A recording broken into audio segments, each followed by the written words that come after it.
What is going on, OWS Fam, DFS Fam, YouTube Fam? Welcome to the first DFS Lab of Week 10, 2023. I am your host, JM to Win from OneWeekSeason.com. I'll be joined in a moment by Keegan, KTM128. We will be opening up this Week 10 slate, talking through the slate a little bit, talking through a roster build, but primarily opening up our thoughts, looking at some of the angles available on this slate and getting a sense of some of the strategies that might be in play on this particular week. So with that, let's get started. 1 week season. All right, Keegan, we are back. We're back. Ready for a pretty fun week 10. Have you had a chance to dig into this slate much this week? Yeah, a little bit. Before we dig into this week, last week, how'd you do? I had a profitable week. It was kind of in the category of profit is profit, as in like it wasn't exciting, but you won't ever complain about profit. I actually had 0% CJ Stroud. Cut him out of my pool on Saturday night. I went from like potentially doing 10% CJ Stroud down to not playing him. Yeah. Kind of funny because last week on the Winner Circle podcast, which again is the Wednesday strategy training podcast that I do for Inner Circle members, I talked about the importance of not latching onto negative data points, as in like you can always find negative reasons to not play a player. And I've had several times this season because, I'm pretty much a bubble player where I don't consume a lot of outside information. But this year I've been expanding to include a lot more outside thoughts and information. And ideally, when you do that, you balance it off your own thoughts, right? And you just like gain some new insights, but then pull everything back to what you're seeing. But I've had a couple times this year where something negative that somebody said about a player led to me removing them from my pool. You get what I'm saying? Where you're like, where it's like, I like this, and this about this player. And then you hear somebody really sharp say something negative about them. And you're like, okay, I hadn't thought about that. So you remove them. And you can always come up with negative data points on a player. But if you're seeing positive data points, like, yes, the negative ones are worth thinking about, but you also want to strongly consider the positive ones as well, because this is just a reason why they might not hit, but there's these other reasons why they might hit. So this last week, I talked about that last week on the Winner Circle podcast and like encourage users to not like latch onto negative data points.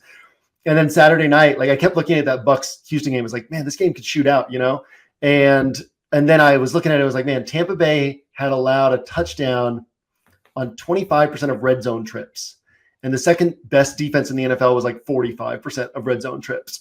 And so Houston and the Bucs, they both had all these games where they were piling up yards, but not piling up points because both teams were good at moving the ball, but not good at scoring in the red zone. And then these were two of the top red zone touchdown defenses. So it was like, I latched onto that and it was like, oh man, like both these teams are going to move the ball. There's going to be yards and whatnot, but probably not the touchdowns. And so, so I ended up like latching onto that negative data point, moving off of those plays. But Dak was my highest owned quarterback. CeeDee Lamb was on 77% of my rosters. Noah Brown was like my fourth highest dollar investment at wide receiver. I didn't have Dalton Schultz, but I had Cole Kmet and I had Jake Ferguson. So it was like those guys put up, Schultz put up 30, but those guys put up like 23, 24. So, Dak put up 31, 32 and Stroud put up 46. So it was like I was behind the field, but those guys, the Texans guys weren't high owned. It was like 5% of people had those guys. And I was behind those people, but like not super far behind them. And then I had like enough things right that I was able to make up for it and just have a nice all around weekend. So yeah, not a big weekend, but it was profitable. Okay. How about you? What about your weekend? You have fun putting floors in the house? Yeah, I've been putting in floors. So those of you that don't know, we have concrete floors right now.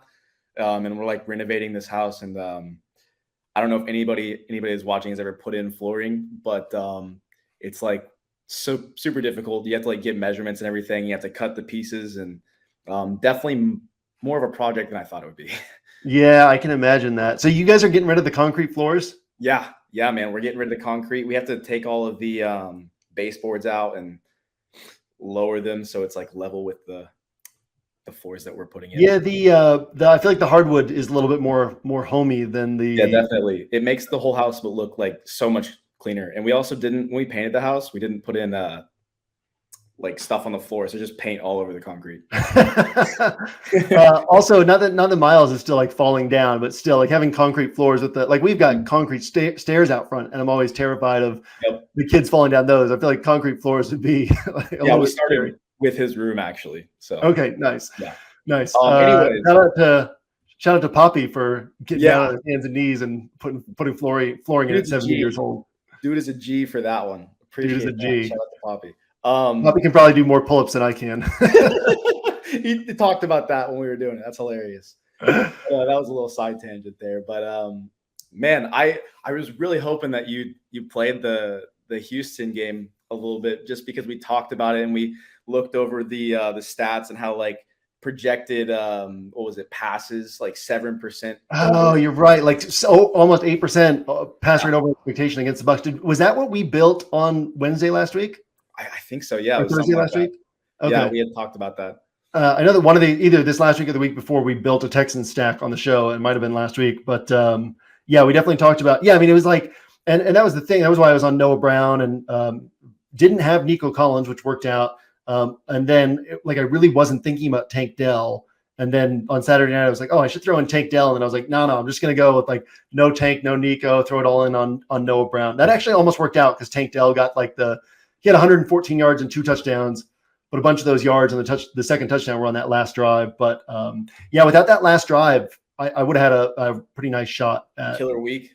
Yeah, because Dak then would have been like 7-8 points behind Stroud. Mm-hmm. Noah Brown would have been the highest scoring wide receiver on that team, and I would have had a lot of him. But yeah, I mean, it's one of those things where I said to Abby, I said to Cubs fan, like, it's funny how you can put in so much work and then like basically break even, is like profitable, but like minimally profitable, and then feel really good. You're just like, man, like how awesome, because it isn't easy to be profitable. It isn't easy to break even in DFS. So it was still like a good week. It felt good coming off of it, but yeah, looking forward to hopefully kind of taking like a step into bigger profit this week. So we'll see. Sweet. With that, let's get into this slate. So a pretty wide open slate. Yeah. I think that there's some interesting trap spots, as in, and so actually let me preface this by saying what I was saying before, of like, don't latch on to negative data points, right? Because I'm going to talk about reasons why some of these games could fail throughout this week. But this is, and it's also Thursday, so there's a lot of time for thoughts to develop. But like, I feel like Houston-Cincinnati is the type of game that will draw attention. But then the Cincinnati defense has been absolutely tremendous against really good quarterbacks. And so, CJ Stroud, he put up, 24 points, 22 points, 17 points, and then this 46-pointer. And I feel like a lot of people will be kind of scared to miss out on another massive game from CJ Stroud, whereas the likeliest outcome here is like another 17 to 22 point type game, and he's at this elevated price tag. I think that's the sort of game that could be a bit of a trap for people. Jump in. This happened last year. I had like kind of the same mindset with who was it? Fields. It was Justin Fields. I had this mindset last year where like he had a huge game, and I was like, man, what are the odds he's going to do that again? And I was like, there's no way. Like his price tag's gone up. There's like no way this is going to happen. And then boom, like another 40-pointer right after that. And so it's like, yeah. Although I will say I had over 50% Fields the week that he hit, and then I had like 30+% of him again the next week when he hit, and then was off in the next week. Because there is a component of like we can understand, like, if we know these teams really well and these matchups and whatnot really well, we can have an understanding of like, you and I weren't doing the show at that time last year, but we can have an understanding of like how likely it is that a player is going to hit again, as opposed to just saying, is it possible? Well, it is possible, and it is possible, right? But it's just like, it's not the likeliest outcome. And I think the field will kind of, and I could be wrong, but I think the field will kind of gravitate toward this spot.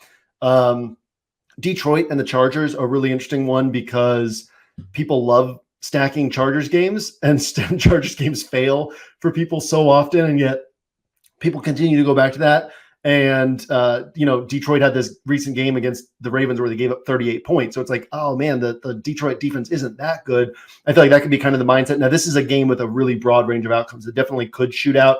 Last night I was building I built a roster last night that was Goff, Amon-Ra St. Brown, Sam Laporta, Jameson Williams, and Quinten Johnston. Like, and I might have had Austin Eckler on that roster too, like just throwing a ton of players from this game just to see what that would look like. So there's certainly a pathway to this game being that type of game, but there's also a pathway to this game really underwhelming. And I'll probably, again, it's Thursday, but I'll probably attack that game as like an either or, right? Like either go heavy on it or avoid it on rosters. So like maybe this roster I have like a bunch of players from that game, and then this next roster I have no players from that game. And I think a lot of people will kind of hedge and have like the skinny stack with like Herbert and Keenan Allen and a bring back and leave it at that.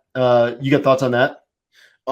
Yeah, you know what's funny is like I have this game in my like writing, like in my notebook, but like at the same time, I've also been, like you said, hesitant because this game could have a low scoring outcome. And that's also like what I've been scared of.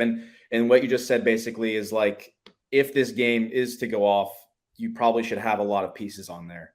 Yeah. And it's, Utica is one of the, been anybody who's been in DFS for 10 years, you should pay attention to their rosters because it means that they've been making money, right? This is an endeavor that they're like, oh, let me stick around with this. But Utica has been, a guy who you consistently see at the tops of the leaderboards for a decade now. And he kind of swept a bunch of contests this last weekend, qualifiers. I think he might've won the Millie Maker, won some other things. If he won the Millie Maker, it wouldn't have been his first win. I'm not sure if he won the Millie Maker, but he won several other contests. And what you saw was a lot of CJ Stroud plus 3 pass catchers on these rosters of his. And what you saw on my rosters this last week was a lot of Dak plus CeeDee Lamb plus Jake Ferguson plus sometimes AJ Brown and DeAndre Swift, or just DeAndre Swift or just AJ Brown, but like or Goddard and AJ Brown, like these spots where you're saying, especially last week where the games were all kind of clumped up and it was like if one game shoots out at a higher level, it's actually okay to overstack and take like miss out on one of these plays, like get a play wrong because you're still like getting more right than the field. So I kind of see this game as like, if it goes to its upside, it could be one of these 38 to 34 games. And then the people who are like, I'm going to take the quarterback and wide receiver from this game, like they're actually not going to win the tournaments because it's going to be the people who are like, I'm going to take the quarterback and 2 wide receivers and a running back, and just like throw a ton at this game and know that they might get one of these spots wrong, but they're going to get more spots right than the field. So I see that as like a game that you kind of, again, I don't want to like make definitive statements this early in the week, but right now I see that as the kind of game where you're like, I'm either going to go heavy on it or not go in on it at all. And not going on it at all doesn't mean like you can't play Quinten Johnston or Jameson Williams or even like Austin Eckler, one of these central pieces, but kind of go like really light or really heavy on that game. Then we got the Giants and the Cowboys, where Cowboys open with an implied team total of 27. It's been bet up to 28.5. They're monster favorites. CeeDee Lamb has a 44-pointer and a 32-pointer. And this is the sort of spot where you tend to see DFS players as a field say, oh man, like Cowboys are going to smash here, load up on Dak, load up on CeeDee Lamb. And then what ends up happening is the team is smashing. So like CeeDee Lamb has a hard time paying off that monster price tag because there's just not enough volume for it. So not to say that will happen, but that's one of the things I'm looking for is for him to be like more popular than he should be based on potential game environment and coaching tendencies and all that. And then you got like, this one's really interesting to me. Well, I have 2 more that I'll throw out there that are really interesting. There's so many interesting games. Let me quickly hit actually on 3. Tennessee at Tampa. Yes. You can't run against Tennessee. Teams haven't really biased toward the air against Tennessee this year, but Tampa knows that they can't run. So Tampa's going to pass. Teams don't run against Tampa. And yet the Tennessee offense tends to kind of play their typical style of play regardless of matchup. They're one of the few teams that's not like, hey, we can't run against this defense, so now we'll throw it a lot. They tend to still give the ball to Derrick Henry and play their style of play, but it could develop into one of these like high pass volume types of spots, which opens up a lot of opportunity. You want to jump in on any thoughts on that one before we move on? I was just thinking the high pass volume on both sides. Okay, and then rolling that over, San Francisco, Jacksonville both face among the 5 highest opponent pass play rates in the NFL. So that's one of those spots similarly where both teams bias their opponents toward the air. And so if both offenses are throwing the ball a lot more, that creates a lot more opportunities for explosive plays, a lot more opportunities for points to pile up. So, San Francisco, what was it? They had this super long streak of 30-point games with Brock Purdy under center. Now they've lost 3 straight. They'd never lost with Brock Purdy like playing a full game. Now they've lost 3 straight. They've had lower scoring, and I feel like the field is going to kind of not be off that spot, right? Christian McCaffrey will draw ownership. Deebo Samuel's only 6,200, so people will look at him, but I don't feel like people will just be loading up on that game. And when you kind of zoom out and you look at what the 49ers have done in totality, it's like, oh, they could easily score 30 plus in this game, and the Jags could keep pace with them, and this could be a really interesting game. And then Atlanta and Arizona with Kyler Murray back, and you can't really, like Kyler Murray, granted, first game back from a long layoff, he's going to be a little bit rusty. He already, before the injury, he wasn't running nearly as much. He was trying to develop himself into this pocket passer type quarterback. And then first game back from the ACL tear, probably not going to be running Kyler Murray, but he is just a better quarterback for these pass catchers. And against an Atlanta team that's really good against the run. And so could open up some passing there. And then Atlanta is certainly capable of scoring against Arizona. So that has kind of one of these games where you could look up and it's like 37-31, where everybody's going to kind of look at it as one of these like low 20s types of games, which obviously very much could end up as one of those, but the upside is there on this game. So yeah, I see the slate as like, it's going to be harder to narrow down, in my opinion. I think that there's not a lot of one-off plays that really stand out on this slate, to me at least. But there are a lot of game environments with potential. And so for me, this is definitely going to be or shaping up to be like a game environment heavy week, where my focus is more on like, okay, I want 25 rosters built around this game and 15 rosters built around this game. And like my rosters will be a lot more game environment focused than like individual player focused. So yeah, rather than trying to narrow down like, okay, I'm going to target this game, it'll be like, hey, here's 5 games that are all really interesting, or 6 games that are all really interesting. I'm going to build around them in ways that would take advantage of this being the game that you had to have. So yeah, really interesting week. Actually, as I'm saying that, like, could easily say like 150 rosters. You could easily say like pick six games and build 25 rosters a piece around like these 6 games. Like you could viably approach this week that way, because there are different games that could shoot out. We didn't even mention Washington and Seattle, which is probably one of the most exciting ones. Yeah. A Seattle team that's very reactionary in the way that they call plays. And we know this, right? You can look back over the last 6, 7, 8 years, like the number of Seattle blowout wins or blowout losses is so small because they always play to win in the fourth quarter. It's Pete Carroll's philosophy. And so if a team is scoring points against them or being aggressive against them, they tend to open things up a little bit. You get these higher scoring games. So we know Washington loves to pass the ball near the top of the league and pass rate over expectation. So if Washington is able to move the ball against Seattle and score some points, all of a sudden Seattle's responding against this bad Washington pass defense. That game becomes really interesting as well. So yeah, just a really wide open slate, in my opinion, in terms of the games that could shoot out and the different ways that you could viably attack this slate with a plus EV set of rosters. So yeah, let me toss it over to you and get some of your thoughts on these games or this slate or anything off of what I was saying. Yeah, so those are like your specific thoughts on the slate. But do you think maybe the field is like thinking otherwise and maybe leaning like maybe too heavily on one specific game to where maybe like almost we should be fading that game, or like a game that's maybe expected to be scoring higher than it probably will? Like out of 100 times, that game is not going to – it's going to score high 25 times. Yeah. Do you have a game in mind as you're asking that? Yeah.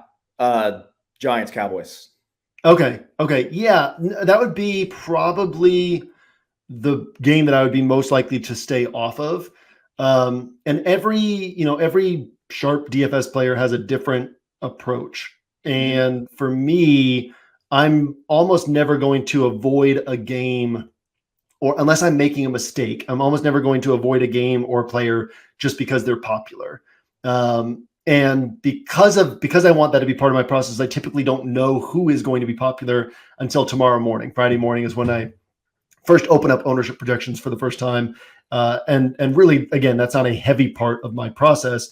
So yeah, it's hard to say at this point, like what will be popular and what won't, because I haven't looked at any of that yet and listened to any industry talk around stuff. But yeah, I would imagine that Dallas, I would imagine that there's good potential that CeeDee Lamb sees over 15% ownership. I would imagine that there's good potential that Keenan Allen sees over 20% ownership, because that's what people do with with Keenan Allen, who's almost 9K now. And I used to always preach against playing him when he was 7K because he was overpriced for his ceiling. And now he's 9K and everybody's going to want to play him. So I think there's a few spots like that, it's not like, and neither of these spots are like last week, Devin Singletary, I played him 0%. And that wasn't strategy, which you ended up not playing, but Devin Singletary was like 25 to 27% owned. So that wasn't strategy. That was just me being like, what's a sharp player pool? And Devin Singletary made no sense to me as like a piece of my player pool, right? Because the Texans running backs were averaging 12 DraftKings points a game between two guys. And the fact that Devin Singletary is playing against one of the toughest run defenses in football as the lead back, doesn't mean he's going to have a 20-pointer. It just means he's getting more touches, right? So spots like that is one thing where it's just like I love edges like that where, hey, this guy's going to be on a quarter of rosters and tournaments and he's just literally a bad play, right? Like I wrote in my notes on Saturday night this last week, I wrote, Devin Singletary is a bad play. And then I wrote, Demario Douglas is a good play, but bad chalk. In other words, like Demario Douglas by the research was a good play, but like it didn't make sense for him to be 25% owned because his chance of hitting a tournament winning game were pretty low. So I had 8% Demario Douglas and then 8% Juju Smith-Schuster to play off of that.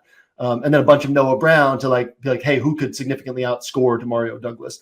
So there's kind of like the difference between there's sometimes it's like, hey, this guy's bad chalk. He's not a bad play, but he's bad chalk. And then there's the plays where it's like, this is just not a good play. And that's what Devin Singletary was last week. So I wouldn't put Keenan Allen and CeeDee Lamb into that Devin Singletary bucket where you're like, oh, this is literally just a bad play and everybody's on it. But certainly the chances of them going for a tournament winning game are, and again, I haven't looked at ownership projections, just thinking fields, the psychology of DFS players and how they tend to react to what recently happened and what they see. And I would very much expect both those players to be popular this week. And both those would be players that I'm going to certainly be underweight the field on. CeeDee Lamb is a little bit more interesting because Dallas, so I didn't roster CeeDee Lamb once last year because we know how much Mike McCarthy wants to run the ball. So since the start of last year, I've rostered CeeDee Lamb twice, and it was the last 2 weeks. Yeah. And last week that was so obvious. 77% of my rosters had CeeDee Lamb because you're playing Philadelphia. You have to score points. You can't run against Philadelphia. CeeDee Lamb is going to be the central piece of the offense. But the week before that, it was like, okay, they're coming out of the bye. The Rams have been scoring a lot of points, and a lot of times when you're facing a team that could score points, you start out with a much more aggressive game plan. And so I had just, I had 8 or 9% CeeDee Lamb, not a ton, but it was double what the field had. Just thinking the Cowboys could actually be more pass heavy in this spot. Now that we're 2 weeks into the Cowboys being more pass heavy, right? On the one hand, I look at it and I'm like, okay, I expected them to be pass heavy each of the last 2 weeks. And I don't expect them to be pass heavy this week. They should revert back to what they've been the last year and a half. But then in the back of my mind, it's like, but what if during the bye, because it did come off the bye, right? So what if during the bye they were like, hey, let's be more pass heavy. Let's be more focused through the air. So I think there's just this sort of fringe outside chance that they stay aggressive early in this game against the Giants. And then, maybe CeeDee Lamb gets 9, 10, 11 targets. But yeah, no, it's certainly a way lower probability bet than the field is going to think in that spot. Okay, awesome. You want to build a lineup? Yeah, let's build a lineup. Go ahead and pull up. I'm not even sharing my screen. Yeah. Tony Pollard's an interesting one in that game, right? Because they don't give the ball to any other running backs. And in terms of expected fantasy points, he's up near the top of the league. So it's like the opportunity is there, and you'd have to think. I don't know. We've said this. You and I have talked about this on the show. I spent all year last year being eventually Tom Brady and the Bucs are going to have a monster game. And it just didn't happen, right? So just because you think something's eventually going to happen doesn't mean it will. Tony Pollard's advanced metrics in terms of broken tackles and missed tackles and all that. He's actually been a bad running back this year, which is odd. But in terms of touches inside the 10-yard line and opportunities for touchdowns and for big games, everything is there for him. He has not been playing well this year. So that's an interesting one to me that I'm still sorting through. His biggest game was against the Giants. Yep. And it was still pretty far below what you would want at his price tag. But which is crazy that he's priced that high with these. It is crazy. And especially because his price was dropping. He was down to 6,800 was it 6,800 last week? Here, scroll up so I can see what the price was. 6,800 last week, and then had another disappointing game. And they're like, all right, we're bumping up the price. He's playing the Giants. I don't know. There's the running back's interesting, right? Because like you got Bijan Robinson in this great matchup, and all the negativity around his role, and yet the negativity is warranted. The guy doesn't get touches inside the 10-yard line, inside the 5-yard line. Tyler Algier gets all of those. I've watched most Arthur Smith press conferences since the start of last year. Like, he's not the kind of coach who, last week we talked about how Shane Steichen on the Colts and Jim Bob Cooter on the Colts kept getting asked questions about Jonathan Taylor. And it was like, oh, they're probably actually going to emphasize Jonathan Taylor this week, in part because of they keep hearing these questions about them. Like, Arthur Smith is not that kind of coach. He's the kind of coach who he's going to double down. If everybody's telling him he's making a mistake, he's going to double down and like prove you wrong. Like, be like, no, Jonnu Smith should get carries at the 1-yard line, instead of Bijan Robinson. So that's such an interesting one because, the ceiling is so high. And even, you look at his early games, he was putting up scores that 3 of his first 4 games, scores that has price tag you'd be pretty happy with: 20.3, 24.2, 21.7. So he could clearly do that again in this spot against Arizona. But then I'm like, well, can he put up 30? Can he put up 35? Can he put up like a tournament winner? But then you got like, what else is available? Rachaad White's in a pretty bad matchup against Tennessee. Tennessee's faced the fewest running back targets in the NFL, not because they're tough against running backs. DVOA against running backs, they're not like a dangerous defense against running backs through the air, but just because like you can throw to wide receivers against Tennessee. So why dump it off to running backs when you can throw it downfield? And then you can't really run against Tennessee. So not a great spot for him. Aaron Jones really looks good on paper, but then what's the scoring upside in this game? Probably Green Bay scores like 17 points, right? They score a couple touchdowns. So the chance of him putting up a monster game are pretty low. Travis Etienne, looks good on paper, but he's playing the 49ers defense, so the ceiling isn't that high.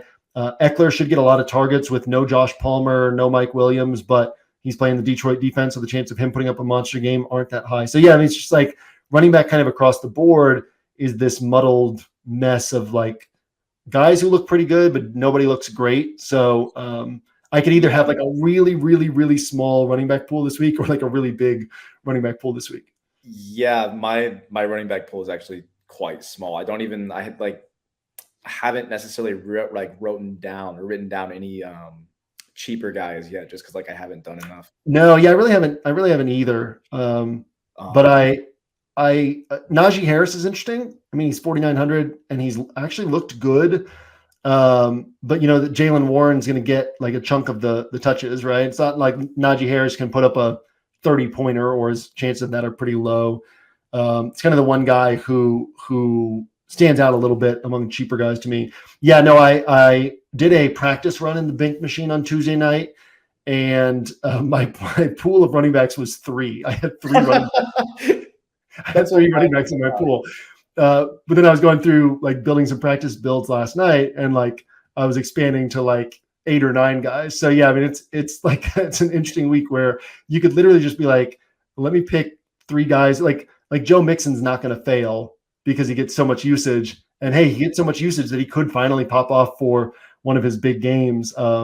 Aaron Jones got 20 carries and 6 targets last week, which that's probably not happening again, but even if he gets 20 touches against Pittsburgh, he could hit.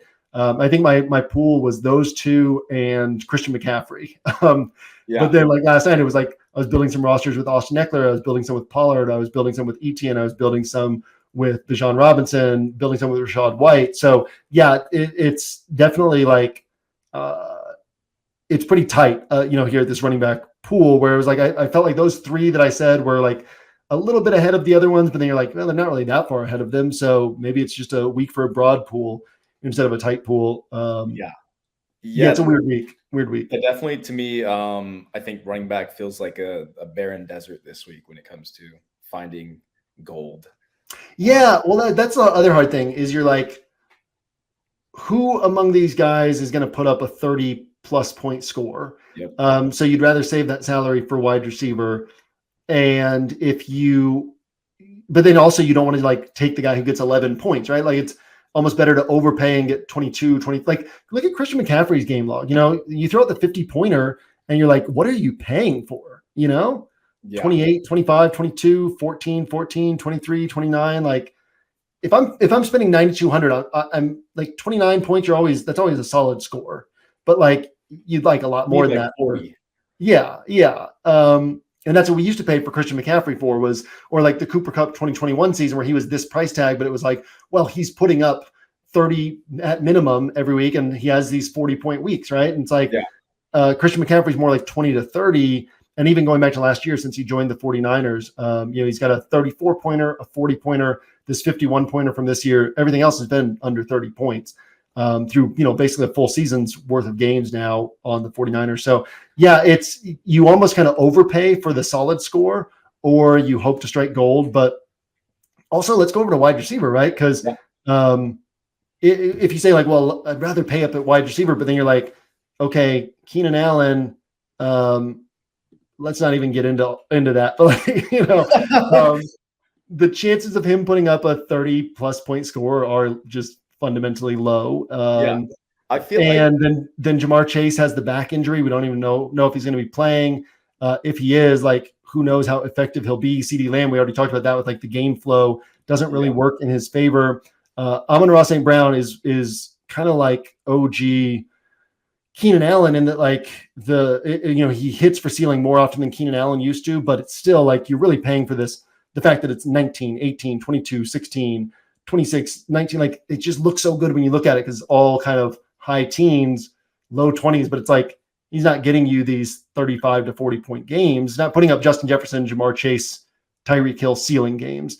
And so this isn't to like say that I'm not going to Amon-Ra St. Brown or he can't put up 30 this week, but it's just like when you're thinking through it, it's like, well, I don't want to spend the salary for 25 points of running back because I want to save it for wide receiver. And then you're like, well, what am I spending for at wide receiver?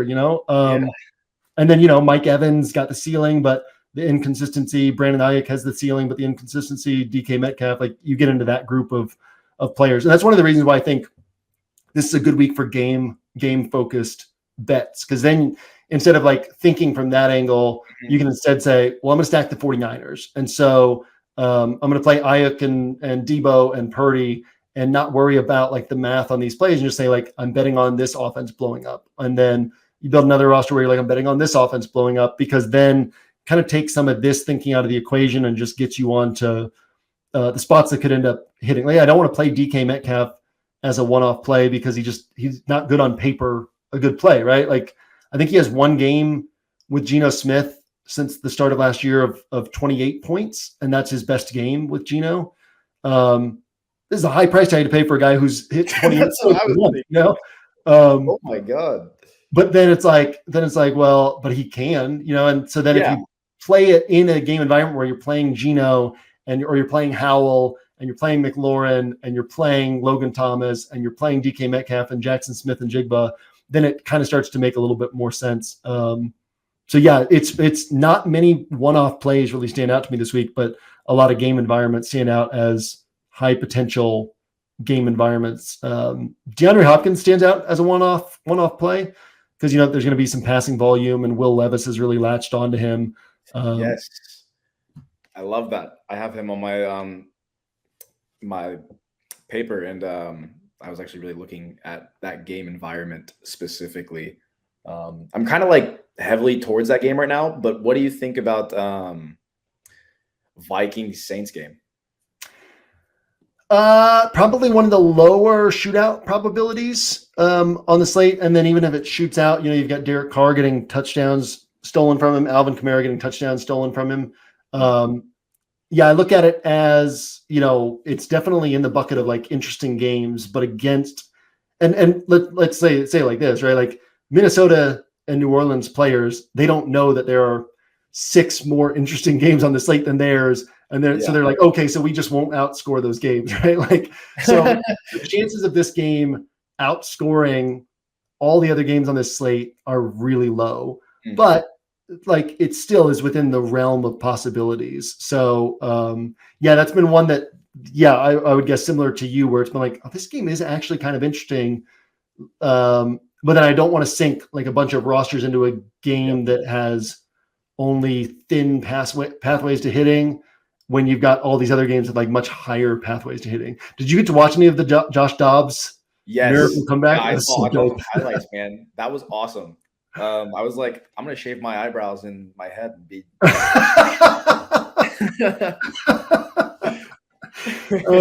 Man. Kevin O'Connell would call in the plays, and then he would like Dobbs would relay the plays in the huddle, relay the play in the huddle, and then as like he was walking the line, Kevin O'Connell was still in the earpiece, like telling him like how to manipulate, like where to look to manipulate the safeties and where different wide receivers were going to be, and like what to watch for from the defense. Like it was just like a total collaborative effort throughout the day. It was pretty cool. Yeah, and you know what's setup. crazy? I don't know if you remember this, but last week you actually had mentioned two other quarterbacks had done this. You said Baker and then somebody else last year, and you're like, Dobbs. It was Dobbs last year with Tennessee. Yeah, you're like, it's totally possible. It's like within the realm of possibilities that he comes in and he plays and he good. I kind of thought that maybe we would get like a Saturday report that he was starting as opposed to him coming in via injury. But it was cool to see him come in and do so well. Didn't help. I didn't have a ton of Addison, had some Hawkinson, didn't really help those guys to tournament winning scores. It was sure fun to watch. Yeah. All right. So given everything we've talked about, where do you want to start this roster? I mean, I don't think there's any wrong answer this week in terms of picking any of these games we've hit on. And I think that we, very much focus on picking a game and telling a story of that being like the game that shoots out or one of the games that shoots out. So where do you want to go with this one? I'm really leaning towards the Titans Bucks. But we can go elsewhere. No. Let's do it. I like it. Do you want to go Baker or you want to go Will Levis? I want to go Levis. Okay. So let's grab Levis and pair him with D-Hop. Boom. That's cheap. Love it. And then I think, we got to tell a story, obviously, of them taking to the air in this one, right? We got to tell a story of them saying, like, either the Bucks are scoring points and so they're taking to the air, or like Henry's getting shut down and so they take to the air. So we'd love for it to not just be Levis to Hopkins, but also add in one other guy. The great thing about adding in one other guy, one of the things I love about offenses like this is, and we have this with Seattle this week with Jackson Smith and Jigba. You have this with the Chargers this week, or that Chargers-Lions game. Actually, both sides of that game with Jameson Williams and Quinten Johnston is typically you're going to take a shot on like a sub 4,500 player, right? You're going to end up taking a shot on the sub 4,500 player on your roster. And so if you can tie it into the game environment, then it's that much better because if the game environment takes off, like it's looped into that bet. And so it might not be this great play in isolation, but has this upside. So last week you're looking at Nick Westbrook-Ikhine, but last week Kyle Phillips had 5 targets and went 4 for 68. Not sure how much you know about Kyle Phillips, but he was a rookie last year, slot guy, was getting a ton of hype in camp. And then I believe ended up being like inactive for the beginning of the season and then got injured, I think is what happened. But and then as you see, a lot of games this year, I don't even know if this is inactive or injury, but he is one of these guys like a Braxton Berrios where, when they actually get opportunities, they get open enough and catch some passes.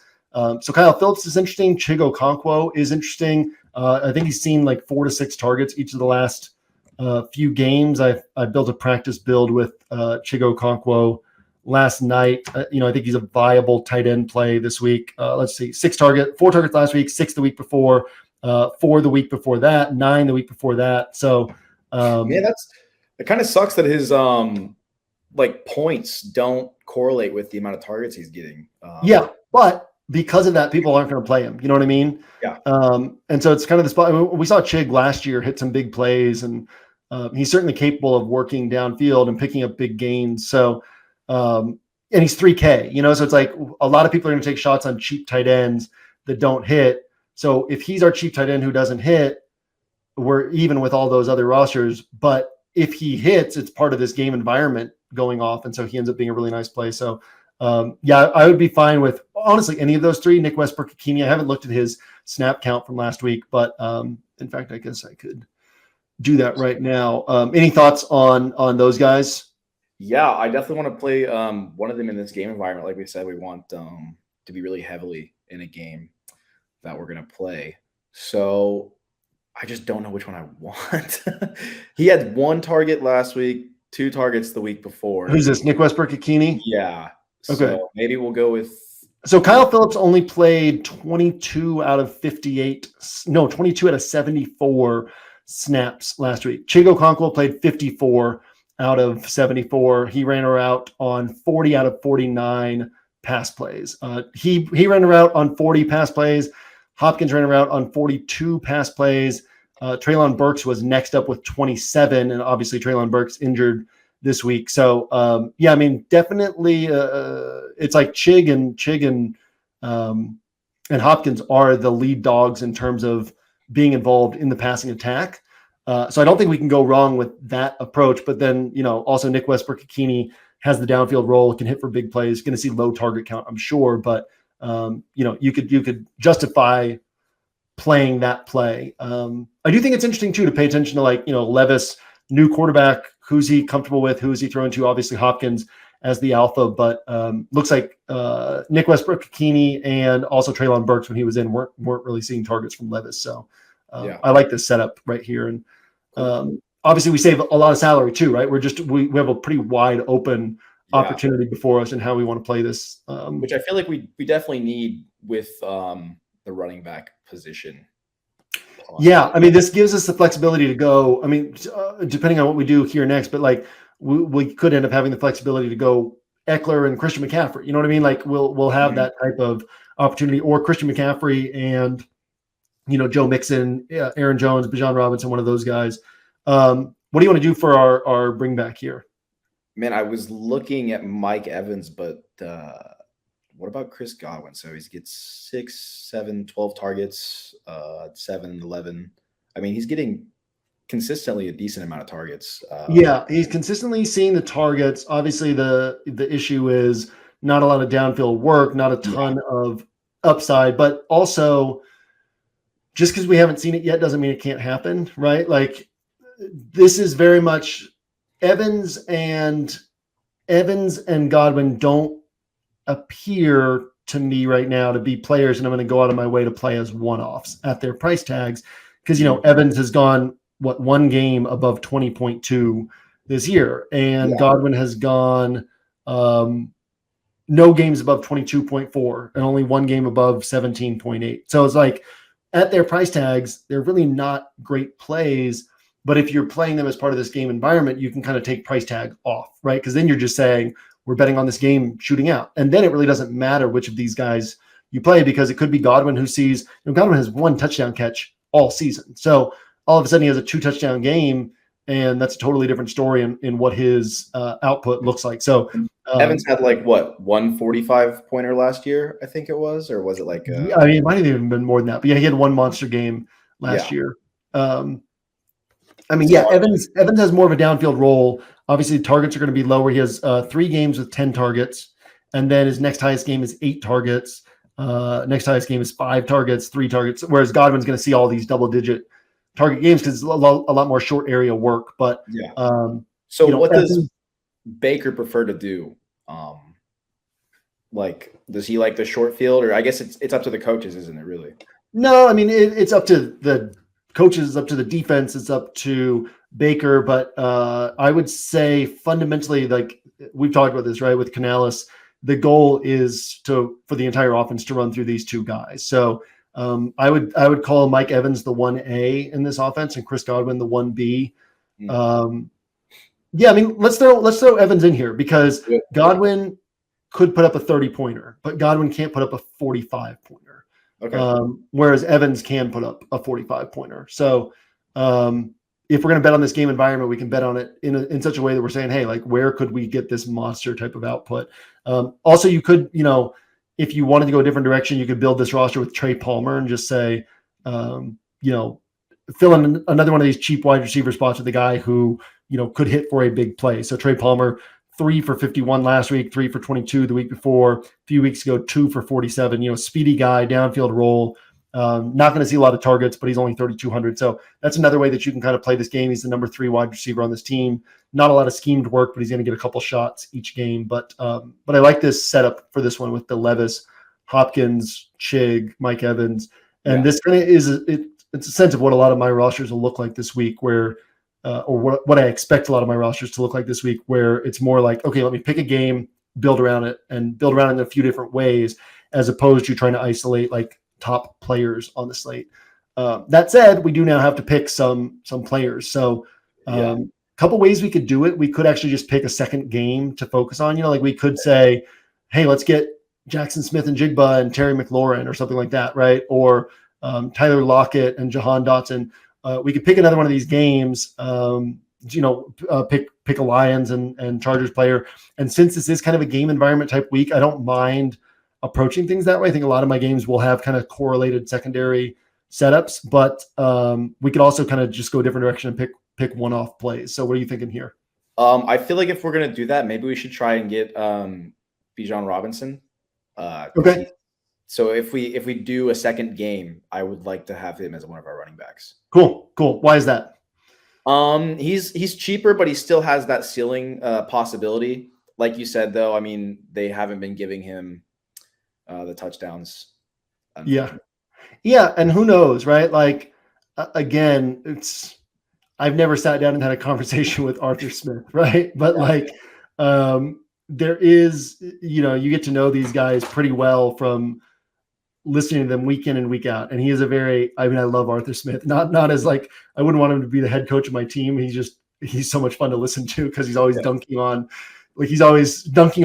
social media film watchers and dunking on Pro Football Focus. And he's just, he's pretty blunt in the stuff he says, but he is the kind of guy who's going to be like, everyone's complaining about me not using Bijan Robinson. I'm going to keep not using Bijan Robinson. But at the same time, part of what he has said is true of like, there was this play that was called for Bijan Robinson, but the defense showed us this. So they checked out of it and did this instead. And then there was this play that was, designed to go to him and this happened. And so it went a different direction. And, there's going to be that game where he gets 20 touches again and scores 2 touchdowns. So no, I like the Bijan Robinson play. And I think that people will be wrestling with what to do here enough that, it's not like he's going to be 30% owned this week. I think he'll end up, he always gets some ownership. It'll probably in like that 14 to 19% ownership range. So sharp play. And we have such a different starting point from the field that we don't have to worry about who's popular and who's not. We can just say like, who can get us the most points. Because I was wanting to go the CMC route, but I feel like if we're going to target another game, we have to maybe be median with our salary. Yeah, and there is certainly, there is because of Quinten Johnston. Well, let me say it like this. Pull up all these numbers. Justin Herbert has 3 games this year of 40 pass attempts, and in 2 of them, Mike Williams is playing. All 3 of them, Josh Palmer was playing, and one of them, Mike Williams was out. Josh Palmer got hurt, but still played most of the game. And in that one, Quinten Johnston saw 6 targets. So I do feel like people are going to look at Quinten Johnston and be like, oh man, this guy just he's not developed, which he's not developing, but and they're just not using him because last week he had 2 targets, I think it was. But also Herbert didn't throw the ball much. And so I do think we kind of see this spot where Quinten Johnston sees 6 or 7 targets. I do think there's potential for Jameson Williams to see 6 or 7 targets. Jackson Smith and Jigba should once again see 6 or 7 targets. So there are cheap guys that you could go with as part of kind of these secondary correlated pairing, these secondary game stacks. They could free up salary, right? We could go a Washington receiver and JSN, or Quinten Johnston and Jameson Williams, or we could go Quinten Johnston and Amon-Ra St. Brown. There's different ways we can pull this. It'd be pretty tight, I feel like. I guess we still have to do defense, don't we? So yeah, we still have defense. And so, if we go Cowboys at 4,400, then we're kind of tight at running back. But if we skip the Cowboys and just go to, one of these cheaper defenses, which the Browns are interesting, right? Because Lamar Jackson does make mistakes. He does fumble the ball. Last week I felt so smart because I was like, oh man, why am I picking on good quarterbacks with my defenses? Let me just play the Raiders against Daniel Jones and let me play. I played some Giants against Aiden O'Connell, which didn't work out, but played a lot of Browns against Clayton Tune and played like there were so many bad quarterbacks on the slate last week. And then you fast forward to this week and it's like, oh, well, you don't have that this week. You've got Tommy DeVito for the Giants, and that's kind of it, right? So, if you move away from that, you are picking on better quarterbacks, but there are there is, I guess these price tags are still really right in that same range. You got the Steelers taking on Jordan Love. You got the Saints taking on Josh Dobbs. You've got Tampa Bay taking on Will Levis, which you won't focus on this roster, but that's a viable defense. So I'm like a little hesitant to go Cleveland against Lamar Jackson on the road, and yet they still probably get you like 6 to 8 points. The fear is what happens if the Cowboys put up 20 plus points. But that's kind of got to be part of the equation this week. Cincinnati, Stroud doesn't take a lot of sacks or throw a lot of picks, but if you look through Cincinnati's game logs, a lot of these against really good teams, right? Like, what is this? Their worst game was 5 points against Tennessee. Their second worst game was 6 points against Buffalo and Baltimore, then 7 points against Cleveland. So like paying $2,900 or $2,800 and knowing you probably get around 6, 7, 8 points, that's a viable way to go. So there's a lot of different directions to go at defense this week. Cowboys are the most obvious. I'm actually totally fine with going with the Bengals. I actually compare them a lot, like in equality to the Browns. So I'm totally fine with that. Yeah, and 10.3 defense special teams points per game for both for the Browns, 9 defense special teams points per game for the Bengals. So not a lot separating these two teams in terms of what they put up in that department. And the Bengals haven't gotten to play Clayton Tune yet either. So look at that freezes too. We got the perfect Tony Pollard. That's pretty nice. It's a pretty nice way to go. Take it. And that honestly, that plays off of the like you could play Pollard with the Cowboys defense and call it correlated. But realistically, like if the Cowboys defense is putting up a monster game, where they're scoring touchdowns, then that limits the upside for Tony Pollard. So playing Tony Pollard almost says like the Cowboys have a solid game on defense, but not like a monster game where they're getting safeties and scoring touchdowns and all that. So that's pretty sick roster there where you get the upside on, all these guys, like if Levis can put up 25 points, right?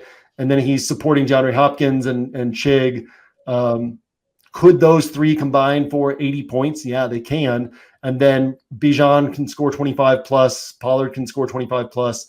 Mike Evans can score, and Pollard's capable of putting up like a 40-pointer. Evans is capable of putting up a 40-pointer. Quinten Johnston can score 20 in this role. Amon-Ra St. Brown could put up 30 to 40, pairs well with Quinten Johnston. So, really good roster. Really like it. Me too. I feel like we had a good conversation, like good development of thoughts on this slate today. Any final thoughts before we get out of here? No, if you guys have any questions, ask in the comments. There you go. As always, this is not us telling you who to play. This is Thursday. We are early in our week, but it's an opportunity for us to talk strategy, for us to talk through some of these games. And again, a really interesting slate. So I think good conversation today that hopefully helps both of us kind of move forward in our thoughts and keep preparing for the week. With that, we will go ahead and get out of here. For Keegan, I'm JM. We will see you on 1 week season throughout the week. We will see you at the top of the leaderboards on Sunday.